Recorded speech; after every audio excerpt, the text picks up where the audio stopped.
All right, this is the installation video for the Idlestopper on a brand new 2021 Accord. First thing we're going to do on this one is start the car, wait for everything to start up, and we're going to engage the parking brake. Okay, now we can turn off the car. Going to open this console lid here.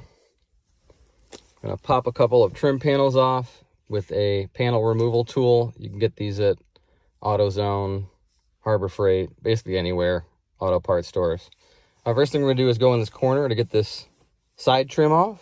So we're going to start in the corner here and just kind of work our way down this chrome panel, and it should pop these upper clips out.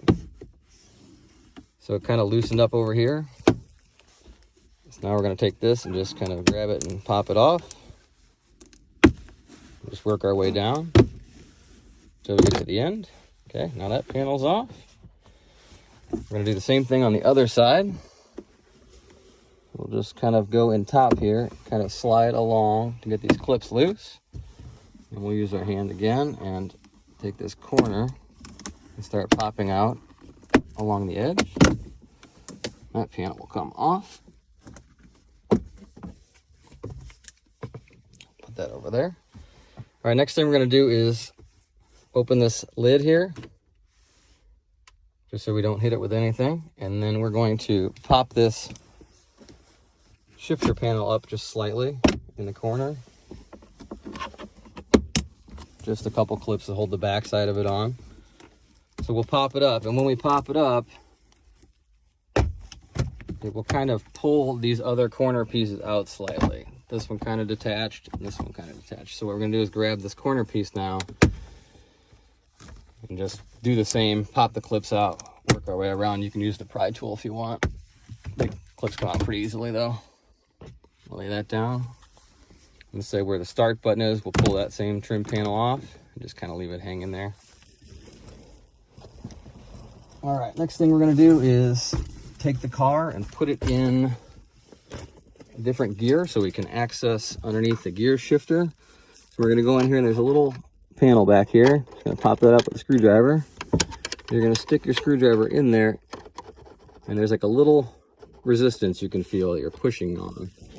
And when you push on it, you can then move your shift lever out of park. This is why it's important to have your parking brake on first so you don't roll backwards. So make sure you do the first step of putting your parking brake on before you do that. So now that we have the shifter and we're able to move it, just go into the lowest gear possible. And then we will kind of grab the corner here and pull outward while we pull up on the backside.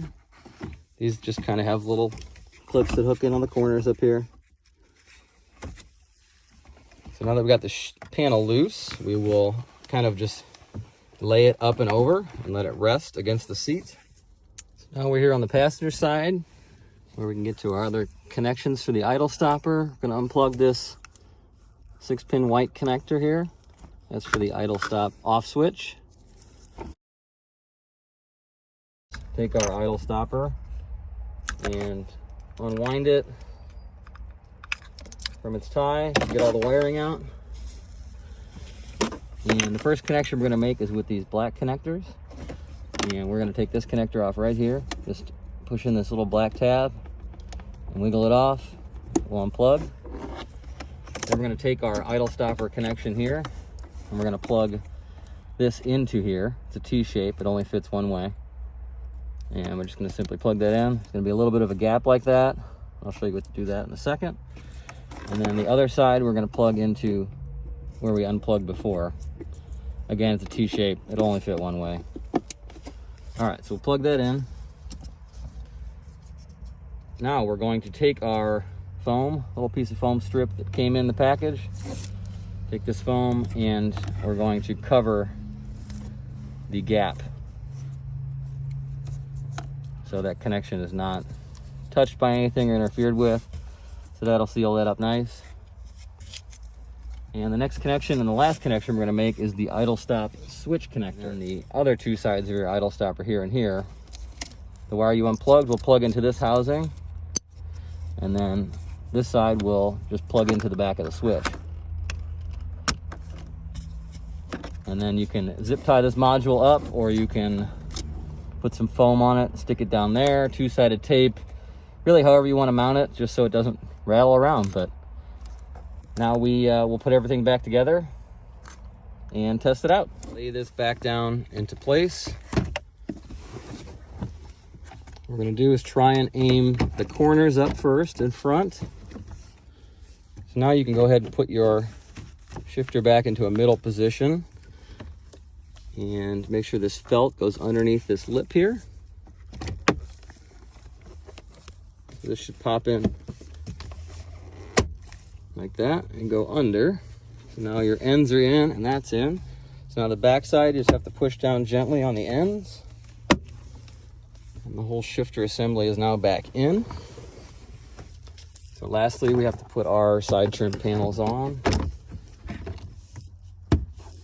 And they just clip right back into the console. So just push on it a couple times and make sure you got all of them clipped back in.